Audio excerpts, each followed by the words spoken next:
Hi guys, welcome back to the channel. Let's start with a new chapter of your class 12th information practices. तो यार description में तुम्हें हमारी website की link मिल जाएगी. जैसे इधर तुम सिलेबस पर क्लिक करोगे तुम्हारा ऑफिशियल सिलेबस खुल जाएगा फॉर योर सेशन 2026-27.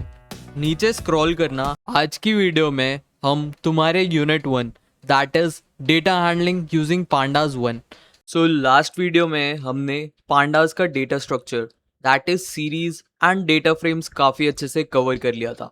आज की वीडियो में हम पूरा का पूरा importing exporting data between CSV files and data frames cover करने वाले हैं. हमने फर्स्ट पार्ट में सीरीज टॉपिक कवर करा था. सेकंड पार्ट में डेटा फ्रेम ऑलमोस्ट सारे टॉपिक्स कवर कर लिए थे.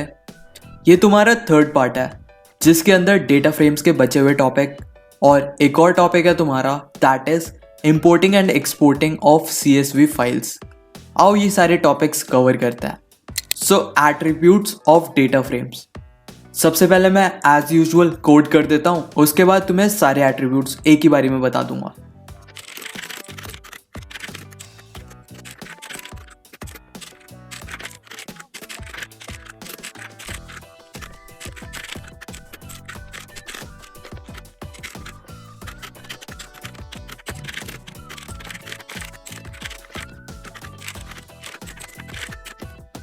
तो यार सबसे पहले हमने पांडास इंपोर्ट करा, फिर एक डिक्शनरी बना ली, उस डिक्शनरी की हेल्प से एक डेटा फ्रेम बना लिया.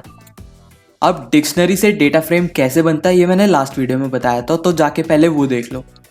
फिर हमने डेटा फ्रेम को प्रिंट करा दिया. इसका आउटपुट देखते हैं. देखो हमारा एक डेटा फ्रेम बन चुका है. अब सबसे पहला एट्रीब्यूट देखते हैं दैट इज शेप. तुम्हारे डेटा फ्रेम का नाम, फिर डॉट लगा के कोई भी एट्रीब्यूट तुम लिख सकते हो. सबसे पहला एट्रीब्यूट हम देख रहे हैं शेप. तो शेप क्या करेगा, तुम्हारी टोटल रोज और कॉलम्स बता देगा. जैसे इसमें टोटल तुम्हारी 3 रोज है, रो 1, रो 2, रो 3. तो इसने बता दिया टोटल रोज कितनी है 3 और टोटल कॉलम्स कितने हैं, एक नेम वाला कॉलम है, एक मार्क्स वाला कॉलम है. तो इसने टोटल कॉलम्स बता दिया 2. तो शेप क्या करता है, हमें टोटल रोज और टोटल कॉलम्स बता देता है. शेप के बाद आता है हमारा साइज. साइज क्या करता है, टोटल नंबर ऑफ एलिमेंट्स बता देता है. जैसे इसके अंदर टोटल 6 एलिमेंट्स है तो ये आउटपुट पे दिखा देगा 6.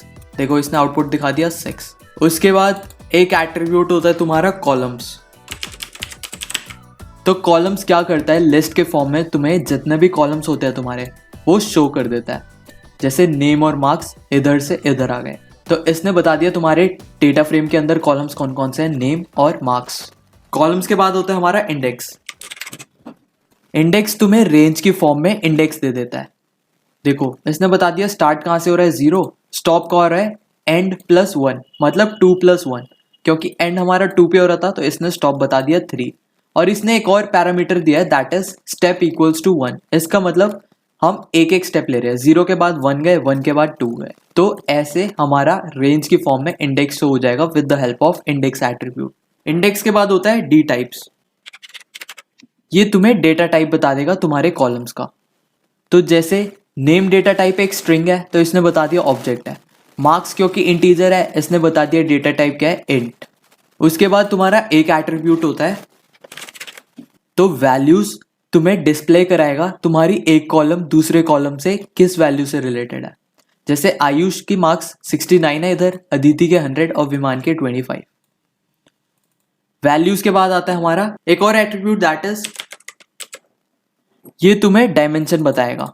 तो इधर एनडिम की वैल्यू आई है 2. एनडिम मतलब डायमेंशन. डायमेंशन इसने बताया 2D मॉडल है तुम्हारा. 2D मतलब एक XY प्लेन में तुम्हारी वैल्यूज डिस्प्ले हो रही है.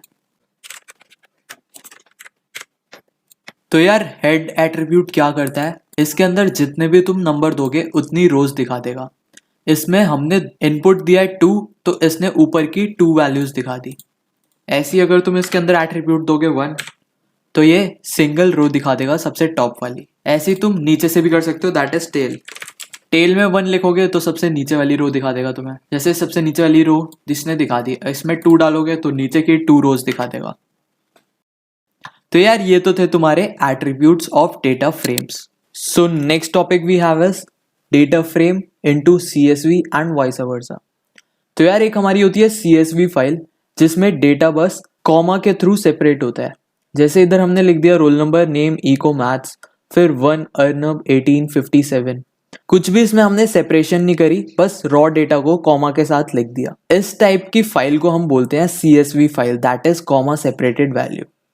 अब इस फाइल को हमें एक टैबुलर स्ट्रक्चर में कन्वर्ट करना है, दैट इज डेटा फ्रेम में कन्वर्ट करना है। तो हम क्या करेंगे, सबसे पहले एक वेरिएबल लेंगे, उसके बाद पांडास का pd डॉट, एक होता है हमारा read CSV function. Read CSV function क्या करता है, तुम्हारी CSV फाइल को एक डेटा फ्रेम में कन्वर्ट कर देता है। अब इसके अंदर तुम्हें कौन कौन से पैरामीटर देने पड़ते हैं, सबसे पहले कौन सी फाइल को तुम कन्वर्ट करना चाह रहे हो। तो इस फाइल का नाम है result.csv, तो फाइल का नाम डाल दिया। उसके बाद सेकंड पैरामीटर देते हैं हम सेपरेटर, कि CSV फाइल में डेटा किस चीज से सेपरेट है। इधर कॉमा से सेपरेट है, इसलिए हमने सेपरेटर में कोटेशन मार्क्स के अंदर लिख दिया कॉमा। उसके बाद हेडर इक्वल्स टू 0, मतलब जो हमारी 0th रो है वो एक हेडर है। ये जो 0 वाली रो है हमारी किस में कन्वर्ट हो गई, एक हेडर के अंदर। ये तो था तुम्हारा CSV का कन्वर्जन डेटा फ्रेम के अंदर। सिमिलरली तुम डेटा फ्रेम को CSV फाइल में भी कन्वर्ट कर सकते हो।